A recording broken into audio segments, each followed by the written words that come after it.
बातें तो काफी सुन ली होगी आपने। अब यहाँ से ऐसे कितने हैं जो पढ़ाई नहीं करना चाहते, जिनको पढ़ाई में इंटरेस्ट नहीं है उतना? मुझे पता है कि अगर मैं अध्यापक हूँ।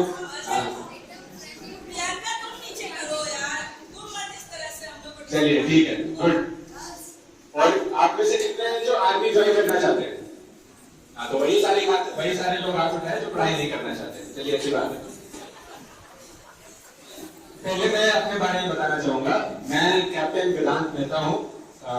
मैं यहाँ पे लॉयला स्कूल जमशेदपुर में पढ़ा क्लास 7 तक। उसके बाद 8th स्टैंडर्ड में मेरा सिलेक्शन हो गया था राष्ट्रीय इंडियन मिलिट्री कॉलेज देहरादून। वहां पर प्रत्येक स्टेट से एक छात्र सिलेक्ट होता था, तो मैं सिलेक्ट हुआ था और वहां पर मैंने 12th तक की पढ़ाई की। उसके बाद मेरा चयन नेशनल डिफेंस एकेडमी पुणे में हुआ। वहां पर 3 साल की ट्रेनिंग और ग्रेजुएशन साथ में होता है। और जो नेवी में जाना चाहते हैं वो जाते हैं इंडियन नेवल एकेडमी जो है कोची में। तो चूंकि मैं आर्मी चूज किया था तो मैं गया इंडियन मिलिट्री एकेडमी देहरादून। वहां पर 1 साल की ट्रेनिंग के बाद मेरा दिसंबर 2021 में मैं कमीशन हुआ इंडियन आर्मी में।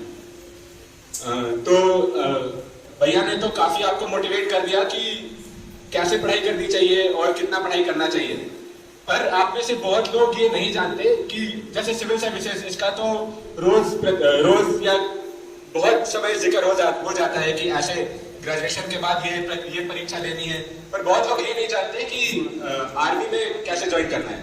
तो मैं वो बताना चाहता हूँ आपको। सबसे पहले 8th, और क्योंकि यहाँ पे 8th की लड़कियां हैं तो 9th स्टैंडर्ड में सैनिक स्कूल, इंडिया में कुल 27 या 28 सैनिक स्कूल हैं जो हर स्टेट वाइज सैनिक स्कूल है। जैसे झारखंड में है सैनिक स्कूल तलैया, आप सुने ही होंगे नाम उसका। तो वो एक एग्जाम कंडक्ट करवाती है जिसके थ्रू लड़के और लड़कियां, आजकल लड़कियों के का भी होने लगा है, तो उन लोग का सिलेक्शन होता है। उसके बाद वो बोर्डिंग स्कूल है, वहां पर 12th तक आप लोग की पढ़ाई कराएंगे, ट्रेनिंग कराएंगे। उसके बाद आपको खुद ही NDA की परीक्षा दिलवाएंगे। उसके अलावा जो 12th के बच्चे हैं 16.5 उम्र से लेके 19 साल तक NDA की परीक्षा के लिए आप लोग एलिजिबल होते हैं। नेशनल डिफेंस एकेडमी जो है पुणे में, वहां पे बेसिक मैथ्स के 11th और 12th स्टैंडर्ड के क्वेश्चंस पूछे जाते हैं और एक GAT का पेपर होता है जिसमें 50 क्वेश्चन इंग्लिश के और बाकी current affairs, general science 8, 9, 10th level के पूछा जाता है। उसके बाद आपका सिलेक्शन होता है और पहले रिटर्न होता है। उसके बाद SSB होता है जो होता है सर्विसेज सिलेक्शन बोर्ड, जो UPSC में इंटरव्यू के इक्विवेलेंट है। वो 5 दिन का सिलेक्शन प्रोसेस है। उसके बाद फाइनली मेडिकल होके आप लोग का सिलेक्शन होता है। इसके बाद भी जो लोग इंडिया के थ्रू नहीं जा पाते हैं वो लोग ट्राई करते हैं कंबाइंड डिफेंस सर्विसेज एग्जाम, जो कि ग्रेजुएशन के बाद होता है। उसमें भी एग्जाम देके एक SSB सेम इंटरव्यू शेड्यूल के थ्रू जाके फिर 1.5 साल की ट्रेनिंग होती है और आप आर्म फोर्सेस में अधिकारी बन सकते हैं। तो अगर आप सब में देश प्रेम और इस सब की कुछ है जुनून करने का, खेल कूद में दिलचस्पी रखते हैं, क्योंकि मेरे जैसे यहाँ पर बहुत सारे होंगे जो उतना पढ़ाई में दिलचस्पी नहीं रखते। और सही बात है, आजकल तो सब लोग थोड़ा बहुत चाहते हैं कि हल्का खेल कूद भी हो जाए और सब कुछ हो जाए। तो उनके लिए आर्म फोर्सेस और तीनों आर्मी, नेवी मतलब नेवी जो बड़े बड़े जहाज चलाते हैं, और एयरफोर्स जो आप देखते होंगे फाइटर प्लेन्स और हेलीकॉप्टर्स, वो सब चलाते हैं। अगर उस सब चीज में दिलचस्पी है तो आपको ये जरूर जाना चाहिए। एक और बात है कि खास करके 12th के लोगों के लिए NDA का एग्जाम ऑल इंडिया लेवल का एग्जाम होता है। तो भले ही जो लोग इंटरेस्टेड नहीं है, लड़के लड़कियां दोनों, आपको इस एग्जाम पर जरूर बैठना चाहिए। ये आपका एक लेवल बता देगा आपको कि आप ऑल इंडिया में इस लेवल पे हो। उसके बाद, क्योंकि भैया भी NDA का एग्जाम दिया था जब वो ग्रेजुएट किया, उसके बाद मतलब जब उसकी उम्र थी, एक अटेम्प्ट बचा था शायद, तब इसने NDA रिटर्न की परीक्षा दी। इसलिए दिया कि पता चल जाए कि उसका लेवल क्या है। तो जैसे CBSE है मैम, CBSE है ना आप लोग? CBSE, हाँ, झारखंड स्टेट, तो CBSE के लाइन्स पे ही होता है। तो मैं भी CBSE से ही पढ़ा। उसमें NCERT की किताबें, मैथ्स की बेसिक NCERT की किताबें और एक अलग से RD शर्मा की किताब आती थी, वो पढ़े। और इंग्लिश उतना हाई लेवल नहीं पूछते हैं। उसके अलावा नॉर्मल GK के क्वेश्चंस, और यही सब पढ़ के हम लोग भी 4-5 लोग मिलके हम लोग पढ़ाई की तैयारी करते थे।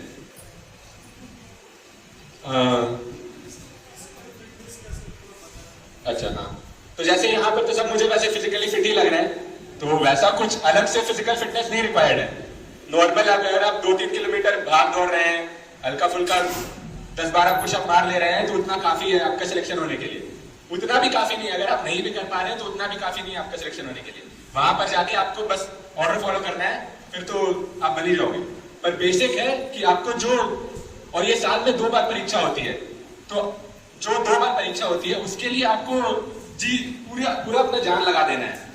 ये जितना जितना पढ़ाई भैया ने बताया कि सिविल सर्विसेज के लिए चाहिए, लगभग उतनी पढ़ाई चाहिए। पर हाँ, आप कुछ और टाइम में भी अपना टाइम, कुछ और काम करने में भी अपना टाइम स्पेंड कर सकते हैं।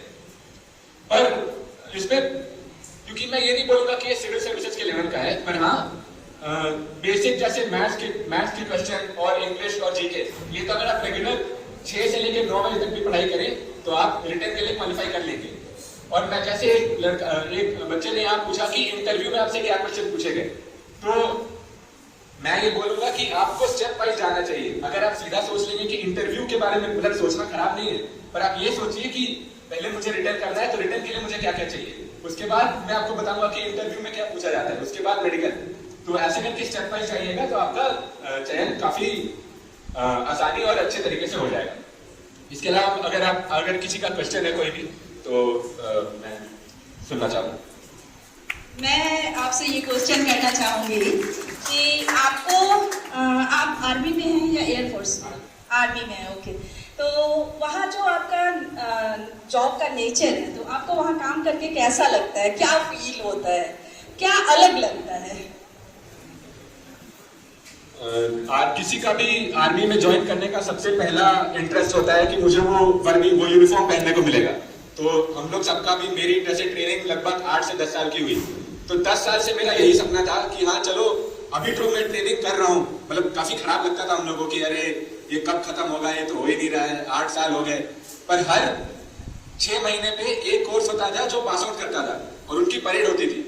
तो वो जब हम देखते थे तब हमें लगता था कि अच्छा हाँ ठीक है, कुछ साल हो जाए उसके बाद तो मैं उस वर्दी में हो ही जाऊंगा। तो सबसे ज्यादा इंटरेस्ट वही था कि कभी मैं वो यूनिफॉर्म पहनूंगा और अपने माता पिता और सबका नाम रोशन करूंगा। दूसरी बात, मैं अंबाला में पोस्टेड हुआ, तो अभी वैसे जॉब का नेचर वैसे उतना मैं आपको नहीं बता सकता, बट काफी दिलचस्प जॉब है। जैसे अभी तो मैं यंग ऑफिसर हूँ, मुझे मेरा 1-2 साल ही हुआ है, 2 ही साल हुआ है। तो जैसे कोई भी कंपटीशन, कोई भी स्पोर्ट्स कंपटीशन होता है तो उसमें हिस्सा लेना। थैंक यू वेदांत जी। और तुम लोग देख सकते हो कि तुमसे बहुत ज़्यादा बड़े नहीं है वेदांत भैया, कह सकते हो। और इन्होंने कैप्टन वेदांत मेहता, कितना अच्छा लगता है ना सुन के, I am captain Vedant Mehta. ऐसा कोई अगर तुमको कल को बोले I am what your name, Akash, I am captain Akash, कितना अच्छा लगेगा सुन के, नहीं लगेगा? तो ये नाम के आगे सरनेम, ये बहुत कम लोग लगा पाते हैं। और स्पेशली हमारे आर्मी वाले जितने लोग होते हैं, या फिर कोई डॉक्टर बनता है, मतलब हमारे देश में बहुत कम ऐसा जॉब है जिसमें सरनेम मिलता है। और ये जॉब ऐसा जॉब है जिसमें कि सरनेम मिलता है, साथ ही साथ देश की सेवा। तो काफी अच्छा और इंटरेस्टिंग ये मुझे लगता है। तो और बच्चों का कोई क्वेश्चन पूछना चाहेंगे कोई? जैसा कि वेदांत भैया ने बताया कि मैथ्स, जीके और इंग्लिश 3 सब्जेक्ट से क्वेश्चन पूछे जाते हैं, उसके बाद फिर फिजिकल होता है। गुड आफ्टरनून सर, मेरा नाम सीमा कुमारी है और मैं इंग्लिश की शिक्षिका हूँ। मैं पर्सनली, मेरा सवाल आपसे नहीं बल्कि आप दोनों से ही है कि आप लोगों के जीवन में शिक्षकों का क्या महत्वपूर्ण योगदान है, क्योंकि आज के बच्चों को ये बताना ज़्यादा ज़रूरी है। और दूसरा सवाल ये है कि अभी के टाइम में हमारे लिए जो टीचिंग है वो डे बाय डे डिफिकल्ट होती जा रही है। तो बच्चों के बीच जो मॉरल वैल्यूज, कहीं ना कहीं मुझे क्या सभी शिक्षकों को लगता होगा कि वो जो मॉरल वैल्यूज जो हमारे समय में हम में हुआ करती थी या हमारे शिक्षक हमें दिया करते थे, कोशिश तो हमारी भी वही रहती है, लेकिन कहीं ना कहीं हम उस लेवल पे उसको इनकलकेट कर पाने में सफल नहीं हो पाते हैं, या फिर कहें कि बच्चे उसको लेते नहीं है, देयर इज समथिंग लैकिंग, कुछ तो कमी कहीं है। तो आप बच्चों को मतलब वो मॉरल वैल्यूज डेवलप करने के लिए क्या सजेशन देना चाहेंगे, या शिक्षकों का क्या योगदान है आप लोगों के जीवन में? दो तरह की क्वेश्चन यहाँ आ गई है कि शिक्षकों का role, what is the importance of teacher. क्या शिक्षक किसी का भविष्य बदल सकते हैं और क्या आपके भविष्य को बदलने में शिक्षकों का रोल है?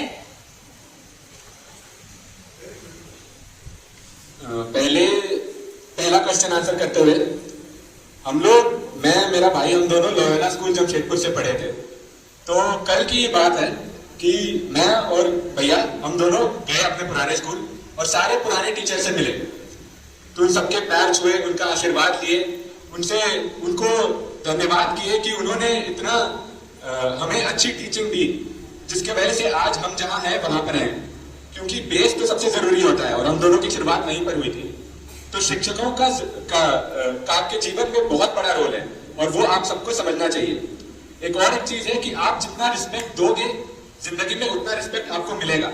तो अगर जैसे बोलते हैं ना कि जैसी करनी वैसी भरनी, तो आपको अपने शिक्षकों को उतना ही रिस्पेक्ट देना चाहिए जितना आपको मन है कि फ्यूचर में आपको उतना रिस्पेक्ट मिले। अगर आप एक अधिकारी बनेंगे या कुछ अच्छा करेंगे तो आपको ही मन करेगा कि मुझे उतना रिस्पेक्ट मिले।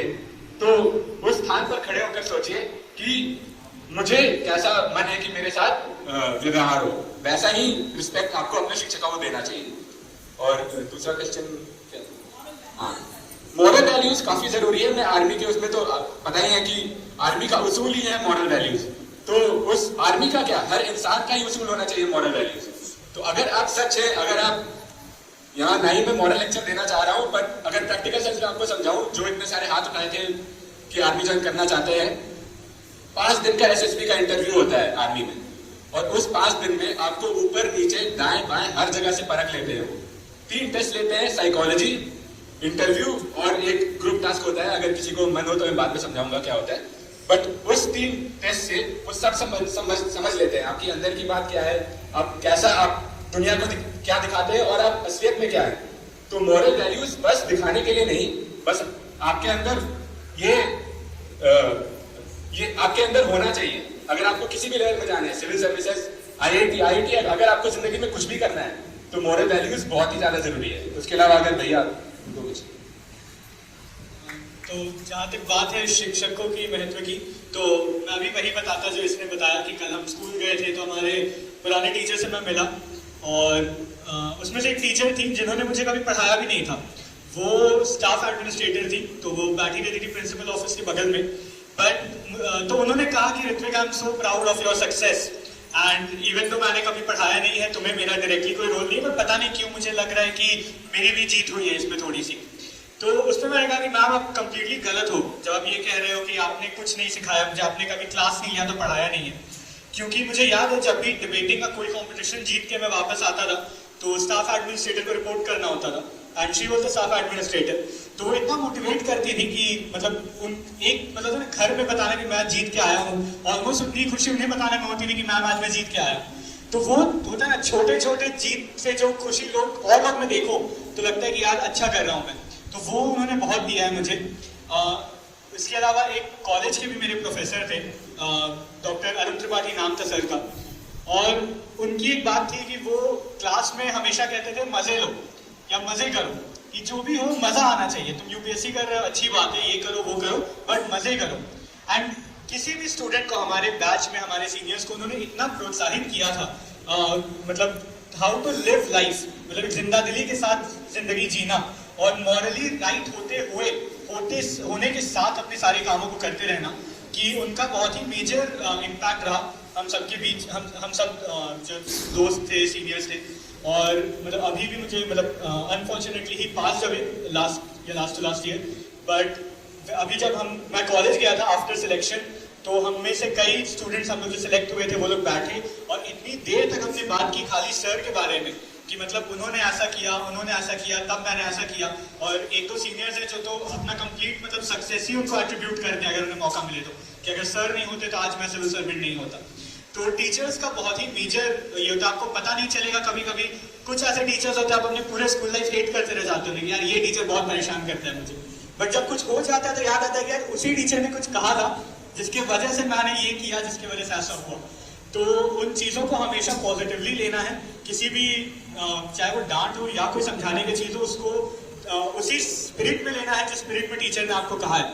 कोई टीचर किसी से दुश्मनी करके कुछ नहीं कहता, तो वो अगर कोई कुछ बता रहे हैं तो वो आपके हित में ही वो बता रहे हैं। तो इस बात को हमेशा दिमाग में रखना है। और जहाँ तक बात मॉरल वैल्यूज और ये सब की है, जैसे इसने कहा कि वो हम सबके बीच में होता है। इवन सिविल सर्विस एग्जामिनेशन में जो मैंने कहा मेंस एग्जामिनेशन होता है, उसमें 7 पेपर होते हैं, उसमें से एक पेपर ही है एथिक्स। एथिक्स का मतलब होता है मॉरल वैल्यूज। तो 250 नंबर का पेपर लिया जाता है जिसमें चेक किया जा रहा है कि क्या ये आदमी, उसमें सिचुएशन दिया जाता है कि मानिए आप एक डिस्ट्रिक्ट में कलेक्टर हो, आपके सामने ये सिचुएशन आ जाए, और जनरली उसमें आपका मॉरल वैल्यूज टेस्ट करते हैं वो लोग कि क्या आप सही करोगे, अपना फायदा नहीं देख के समाज का फायदा, अपने बगल वाले का फायदा या देश हित में आप काम करोगे कि नहीं। तो एथिक्स हमेशा काम आएगा। ये खाली लिखने पढ़ने की बातें नहीं है, केवल एसएसबी या उस एथिक्स पेपर के लिए आपको एथिकल नहीं होना है, आपको मॉरल नहीं होना है, वो एक मतलब वो ड्यूटी है एथिकल होना। और एक इसमें प्रॉब्लम जो मैं आपने पॉइंट आउट किया कि बहुत मुश्किल हो रहा है आज के समय में, तो टू सम एक्सटेंट उसमें सोशल मीडिया का बहुत मेजर रोल रहा है। तो मेरा तो लेजिटमेंट ये मतलब मैं कहीं भी जाता हूँ, किसी भी टीचर से बात करता हूँ, मैं बोलता हूँ कि आप पेरेंट्स को इन केस अगर स्टूडेंट्स सोशल मीडिया पे हैं तो कुछ भी करके वो एक्टिविटी रेस्ट्रिक्ट किया जाए, चाहे वो जितना भी ड्रैकोनियन लगे, चाहे वो जितना भी लगे कि ये बहुत ही हार्श स्टेप है। 12th स्टैंडर्ड तक कोई सेंस नहीं बनता है किसी को सोशल मीडिया यूज करने का एक्सेसिव, उसका कोई आवश्यकता नहीं है उसकी। क्योंकि देखिए इंटरनेट जो है, इंटरनेट आया 1995 में, उससे पहले ये चीज नहीं थी, और ये सोशल मीडिया आए हुए 10, 15, 20 साल हुए अभी। इसको लेके अभी कोई लॉज नहीं है, अभी हमें पता नहीं है कि कैसे नेविगेट करना है, बच्चे वहां पे हो तो उनके हित कैसे प्रोटेक्टेड रहे। तो ये बहुत ही ट्रांजिशनल फेज है, not just for teachers and students but for the entire world. वो डिजिटल गवर्नेंस अपने आप में अलग मुद्दा अगर उस पर बात करने लगे तो। लेकिन आज के समय में अगर सबसे अच्छा कोई मेजर ये है तो वो है कि मोबाइल फोन, सोशल मीडिया से जितने दूर रह सके रहो। मुझे खुद पता है, जैसा मैंने कहा कि मैं खुद डेडिकेटेड था टुवर्ड्स सिविल सर्विसेज, पर अगर कुछ दिन तक मानो रिलैक्स हो गया मैं कि बहुत दिन पढ़ाई होगी, मोबाइल थोड़ा यूज करने लगा, उस मोबाइल की लत को हटाना इतना मुश्किल है। एक बार वो लग जाता है आदत तो वो खुद बहुत डिफिकल्ट होता है। तो मुझे याद है मैंने कई बार मम्मी को कहा कि मम्मी रात में 10 बजते ही मोबाइल फोन मेरा ले लेना तुम, ताकि अगर मैं 2 घंटे 3 घंटे पढ़ रहा हूँ तो मैं केवल पढ़ रहा हूँ। अपने से वो फोन दे देता था मैं कि नहीं मुझे नहीं यूज करना है, या एक बार पेरेंट्स का भी अपने से प्रेशर रहता है कि नहीं मोबाइल फोन इतना यूज मत कर। और उस समय बहुत चिड़चिड़ाहट होती है कभी कभी, यार थोड़ी देर तो किया है, अभी जस्ट उठाया आपने देख लिया, बट उससे नहीं काम चलेगा। और अगर यूज करना ही है, अगर हमारी बातों से अपना नहीं इम्पैक्ट पड़ रहा है, करना ही है तो बी रिस्पॉन्सिबल हमें, केवल उस पर्पज के लिए करो जिसके लिए तुम बोल रहे हो कि तुम कर रहे हो, कि चलो कुछ कम्युनिकेशन है स्कूल का या दोस्तों का तो वो है, या कुछ जानना है उसके लिए। बट सोशल मीडिया से जितना ज्यादा हो पाए दूर हो, क्योंकि आज के समय में वो मॉरल वैल्यूज है सब किया तो सबसे बड़ा रिजल्ट है। थैंक यू सो मच दीदी जी। और अगर आज हम कुछ एक अच्छी चीज इनसे सीख पाए तो वो है रिक्वेस्ट इनका कि सोशल मीडिया से जितना हो सके दूर रहे। भले ही हमारे स्कूल का जो मैसेज इन्होंने कहा शाम में खोल के थोड़ा सा देख लिया, दैट्स ऑल। जितना दूर रहेंगे, एक कसम खाओ आज कि जितना कम से कम हो सके सोशल मीडिया का यूज। मैम आपका सपना है कि आपके स्कूल से कोई निकले यहाँ से और एक IAS अधिकारी आए और मैम को बोले कि यहाँ मैंने कर दिया, मैं स्कूल का पहला IAS अधिकारी। Thank you. और आज जो इन्होंने अभी कहा ना, मुझे लिटरली वही याद आ गया कि मैं अपने बच्चों से कहती हूँ, कल जैसे आप नोएडा गए और एक एज अ गवर्नमेंट स्कूल के स्टूडेंट, मेरे पढ़ाए हुए बच्चे जो UPSC और IPS या किसी ऐसे पोस्ट पे जाए और यहाँ एज अ चीफ गेस्ट उन्हें मैं बुलाऊं। आज मैंने आपको जब यहाँ बुलाया तो मुझे ऐसा लग रहा है कि जस्ट आपके एज के बच्चों को शायद मैंने पढ़ाया है, इनके एज के बच्चों को तो जरूर पढ़ाया है। आपने 12th कब किया था? 16। ओके, तो आपके एज के स्टूडेंट भी हैं मेरे, तो उस एज के बच्चों को मैंने पढ़ाया है। तो आने वाले समय में इन बच्चों में से कोई आपसे सीख कर और यहाँ मैं उन्हें बुलाऊं। करोगे सबका पूरा? पक्का? थोड़ी तो सीख लो, कुछ तो अच्छा करो। चलो, और एक क्वेश्चन शायद मलय सर पूछना चाहते हैं। Sir good afternoon sir. हम कैप्टन सर से थोड़ा पूछना चाहते हैं कि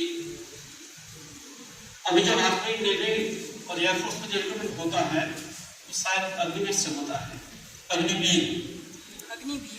तो अग्निवीर के बारे में थोड़ा अगर बता दें बच्चे तो अच्छा होता थोड़ा, तो कैसे रिक्रूटमेंट होता है अग्निवीर से?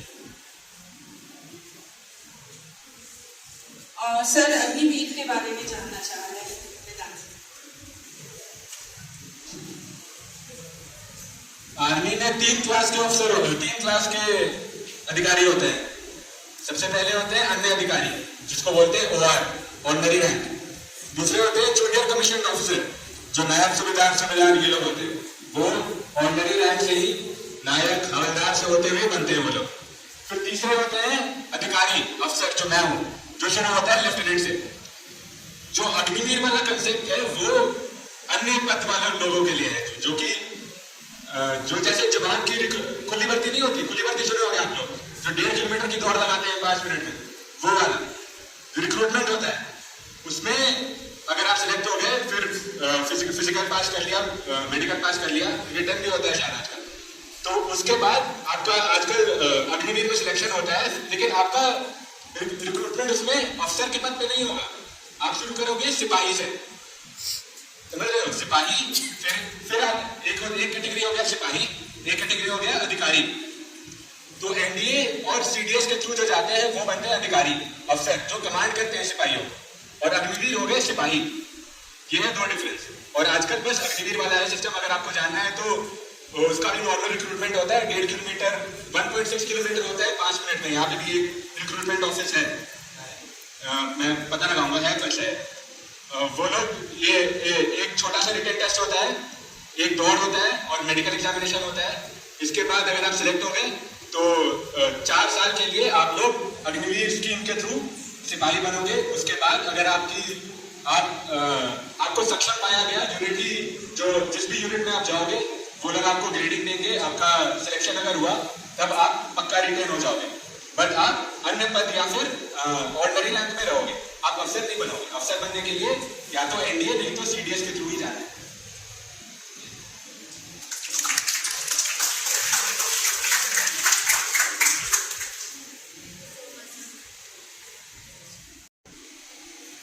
गुड मॉर्निंग सर, मेरा क्वेश्चन है कि फिजिकल और आपका मेडिकल में क्या थोड़ी डिटेल्स में समझाइए। फिजिकल और मेडिकल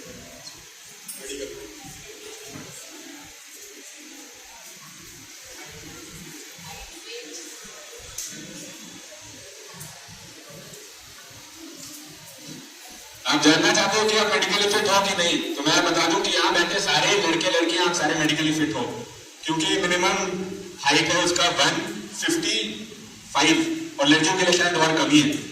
तो आप मेडिकल की चिंता नहीं करनी है आपको, बहुत बेसिक मेडिकल टेस्ट होता है आर्मी के लिए। एयरफोर्स के लिए हाँ, क्योंकि मेरा भी पहला चॉइस एयरफोर्स था, पर मैं एयरफोर्स में मेडिकली अनफिट हो गया। बैक का बहुत सारा डिटेल में जाते हैं वो लोग, तो बैक में मेरा प्रॉब्लम था कुछ, उसके वजह से पर आर्मी में मैं फिट हूँ। तो मेडिकल का आपको इतना चिंता नहीं करना है। फिजिकल का भी यदि वो रिक्रूटमेंट के लिए आप जाना चाहें तो हाँ, उसके लिए जो मैं बताया 1.6 किलोमीटर इन 5 मिनट्स वो है। उसके अलावा फिजिकल की भी कुछ खास वैसी तैयारी नहीं करनी है, ना ही उसका रिक्वायरमेंट है। बट हाँ, फिजिकली फिट होना काफी जरूरी है, तो आप सब उस हिसाब से फिजिकली फिट ही रहिएगा। Thank you. थैंक यू वेदांत जी। और कोई प्रश्न? बहुत सारे क्वेश्चंस हमने किए। राखी का एक प्रश्न, सॉरी, और ये आर्मी में जाना चाहती है, अभी हाथ उठाई थी जब वहां से मैंने देखा। भैया, मेरा एक क्वेश्चन है कि अगर कोई मेडिकली वीक है तो वो कैसे जा सकता है? मेडिकली वीक से क्या समझते हो? मतलब दौड़ने में, बट उसके पास सर्टिफिकेट है एनसीसी का। हाँ, ये अपने बारे में क्या पूछना चाह रही है कि ये दौड़ नहीं पाती है बहुत ज़्यादा, बट इसने एनसीसी का कोर्स किया है और आगे भी ग्रेजुएशन में अगर करेगी। देखो, आप कंफ्यूज मत हो, इन लोग को मैं समझाया 1.6 किलोमीटर इन 5 मिनट्स, ठीक है? वो अफसर बनने के लिए नहीं है, अधिकारी बनने के लिए नहीं है, वो सिपाही बनने के लिए है। 2 डिफरेंस, 2 क्लास बताया ना आपको, एक है सिपाही, एक है अधिकारी। और आप यदि बोल रहे हो कि मैं फिजिकली वीक हूँ, तो मैं बता दूं कि मैं भी काफी फिजिकली वीक था जब मैं आरएमसी ज्वाइन किया 8वीं कक्षा में। उसके बाद ट्रेनिंग हुआ तो 1, 2, 3 साल में अपने आप वो फिजिकल कैपेबिलिटी आ जाता है। और जो 2 परीक्षा होता है, एक है रिटन एग्जामिनेशन, नहीं एमसीसी वालों के लिए तो डायरेक्ट एसएसबी आती है, डायरेक्ट एसएसबी का इंटरव्यू होता है। क्या कौन सा सर्टिफिकेट है? B ब्रावो चार्ली ए, अच्छा उसका एग्जैक्ट क्लॉज मैं आपको बता दूंगा, बट एनसीसी शायद सी सर्टिफिकेट वालों का डायरेक्ट एसएसबी आता है। उसके अलावा यदि उम्र आपकी है तो आप तो एनडीए का दे सकते हो।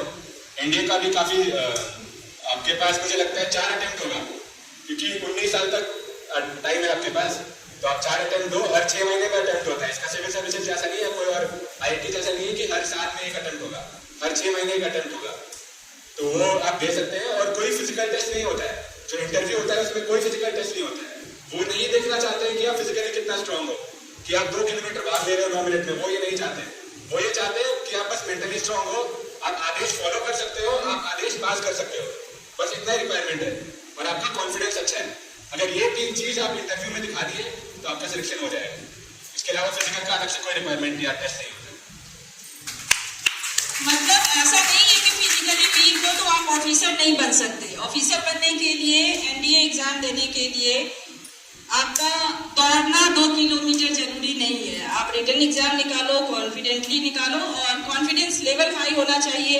जो भी मोरल वैल्यूज की वो बताया ना भैया ने, एसएसबी 5 दिन होता है, तो उसमें वो सारी चीजें देखते हैं, वहां पे दौड़ाते नहीं है। और कोई क्वेश्चन? बहुत सारे क्वेश्चन। तुम लोग को पता है हम लोग कितनी देर से यहाँ बैठे हुए हैं? 10:30, लगभग 1.5 घंटे से हम बातें कर रहे हैं, और इतने शांत होके तुम लोग सारे क्वेश्चन सुन रहे हो, कर रहे हो, एंजॉय कर रहे हो। अच्छा लगा? समझ में आया कुछ? इतनी सारी बातें हम लोगों ने की।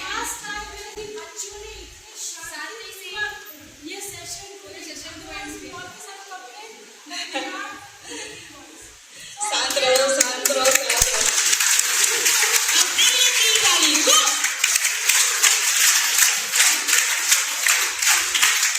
मजा आया? डिसिप्लिन वाला, आर्मी वाला डिसिप्लिन, गो।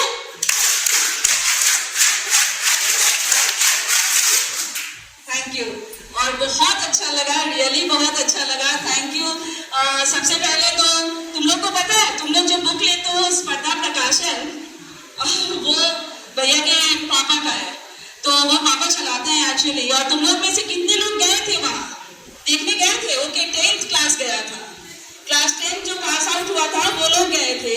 तो वहाँ जाके हम लोगों ने देखा था कि कैसे प्रिंटिंग होता है, कैसे कंटेंट तैयार किए जाते हैं। और अभी रिसेंटली तुम लोग उसका ये प्रैक्टिकल कॉपी लिए हो, क्लास 10th के बच्चों ने लिया है ना स्पर्धा प्रकाशन का। तो स्पेशली सर को थैंक्स बोल दीजिएगा कि उन्होंने, उनसे जस्ट मैंने कहा कि सर अगर हो सके तो भेज दीजिएगा। उन्होंने अपने दोनों बच्चों को भेजा और आप लोग यहाँ आए। सबसे पहले तो उनके लिए हम प्राउड फील करते हैं कि वैसे माता पिता जो कि बच्चों की सेवा निश्चित रूप से किताब बनाकर करते हैं, और इसलिए शायद ईश्वर ने उनके बच्चों को इतने अच्छे जगह पहुंचाया। तो उनके लिए भी एक बार क्लैप हो जाए। गो।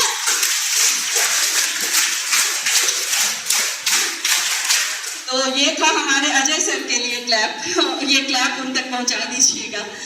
और आप लोगों को भी अगेन थैंक यू। और मुझे लगता है हम लोगों ने बहुत सारा क्वेश्चन कर लिया है, अभी भी क्वेश्चन बाकी है। या पता चला कि पूरे दिन हम यहाँ बैठे रह जाए। सरकार ने कहा है 11:30 बजे स्कूल बंद कर देना है, और अभी 12 बज चुका है। लेकिन रियली तो हम लोग भी बहुत इंस्पायर हुए, और थैंक यू। और उम्मीद करते हैं कि आप लोग देश की सेवा ऐसे ही करते रहे, और निश्चित रूप से देश है तो हम हैं। और एक बार अपील कर दीजिए आप लोग भी कि ये अपने पेरेंट्स को, और जो नए स्पेशली मतदाता हैं हमारे, उनको अपील कर दीजिए अपने स्टेज से, क्योंकि एक मुहिम चल रही है सरकार की, जो ये खुद जो 18 साल के हैं वो वोट करें, और अपने परिवार को भी वोट करने के लिए कहें। जी, तो मैंने अपने स्पीच के दौरान भी कहा था आपको कि सिविल सर्विसेज करने के लिए मेरा मतलब एक इच्छा ये थी कि मैं स्टेट या सरकार का हिस्सा बनूं, लेकिन उस सरकार को बनाना अपने आप में एक जिम्मेदारी है, और उस जिम्मेदारी को केवल जिम्मेदारी नहीं है, उससे जरूरी जिस तरह से आपको उसे देखना है वो ये है कि आपका हक है, जो और कोई आपसे छीन नहीं सकता, और उसे छीनने देना भी नहीं है। तो अगर आप वोट नहीं करने जाते, उसी बराबर है कि किसी ने आपको वोट करने से रोक लिया, तो अब अपना हक छीनने नहीं देंगे, तो उसे एक्सरसाइज करें। जितने भी यंग वोटर्स हैं अब खुद भी जाएं, अपने माता पिता को भी बताएं कि मतदान का क्या महत्व है, और ये जो फेस्टिवल ऑफ डेमोक्रेसी है जो हर 5 वर्ष पे होती है नेशनल लेवल पे, उसका हिस्सा बने, तो please do vote. Thank you. तो मतदान हमारा अधिकार है और मतदान कब है? जमशेदपुर में 25 मई 2024। उस दिन हम सब अपने पेरेंट्स को भी कहेंगे कि वोट डालने जाएं, और जो बच्चे खुद, कौन कौन बच्चे पहली बार वोट डालेंगे? Raise your hand. First time voting, wow that's great. तो फर्स्ट टाइम वोटिंग 1 2 3 4 5, हमारे 5 जाबाज ऐसे हैं जो वोट डालेंगे फर्स्ट टाइम। 6, तो ये उनके लिए और ज्यादा एक्साइटमेंट होना चाहिए कि पहली बार हम वोट डालने जाएंगे। देना है वोट? ओके, तो चलो, थैंक यू सबकी तरफ से।